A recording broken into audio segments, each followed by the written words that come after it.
We're reacting to Arsenal's win over Brentford, and here's how Fabio Vieira's goal, which was Arsenal's third and final, sounded live on talkSPORT. Saka being joined by White in attack now, but he trundles infield and then lays it off towards Fabio Vieira, who strikes towards the near corner. What a stunning strike!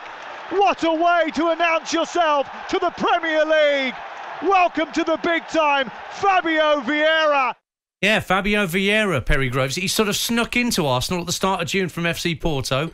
Everyone kind of forgot he was one of the signings. And there he is, cracking home a beauty like that to seal the 3 points. Yeah. Are you in a title race? At the moment we are, yeah, because we're top. What, you mean... can you sustain it? Long term? Yeah.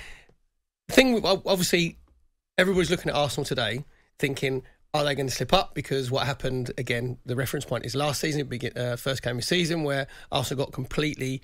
and out-muscled, didn't they? And they couldn't handle Brentford's physicality. So, and normally, we've been at the GTEC Stadium. We've got to call it now, is it GTEC? That's right, yeah. That's right. So you have to say it so many times. Exactly, yeah. Right. So, it's really raucous atmosphere, isn't there? And what Arsenal did really well is they calmed it. They calmed that atmosphere right from the kickoff because they kept possession. Brentford set a little bit deep. I just thought they, when you say a team's not at it, they just weren't putting Arsenal under any pressure at all. But Arsenal moved the ball very, very quickly. And they were playing the system they wanted to play, Brentford, because Thomas Frank's been desperate to get three centre-halves back in his starting lineup again. He doesn't seem to like playing a four. So he had the system he wanted, but they didn't seem to engage Arsenal enough. And as you say, they dropped 5-10 yards too deep. Yeah, we just played the Vieira goal there, and I think that sort of epitomised what Brentford are about, because when he received the ball from Bukayo Saka, then Janelt is really like... Brentford, when they're at it, one of the three midfield players, whether it's De Silva, Janelt or Jensen, they go and close down, and then the next one goes.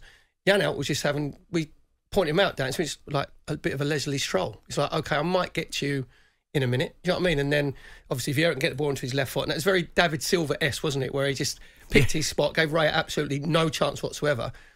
And the biggest indictment I can make of Brentford, Arsenal actually looked like they was enjoying the game.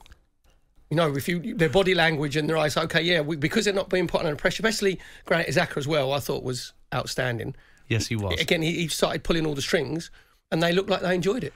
And the Gooner fans in the talkSPORT office enjoyed it, although not much celebration at the end. I think Richard Keys has got to Arsenal fans with all that stuff about Fulham.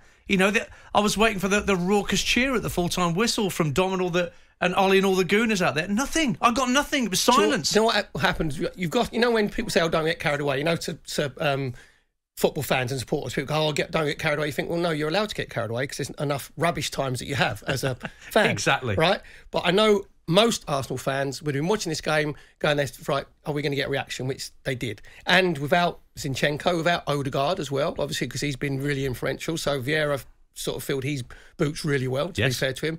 No Smith Rowe on the bench, to come on and make a change. And a kid of 15 years of age getting a few minutes out there. I was just thinking... Nwaneri. I was just thinking, obviously, he's still in the education system, right? So he's not even on, YTS or anything like that at the moment. No.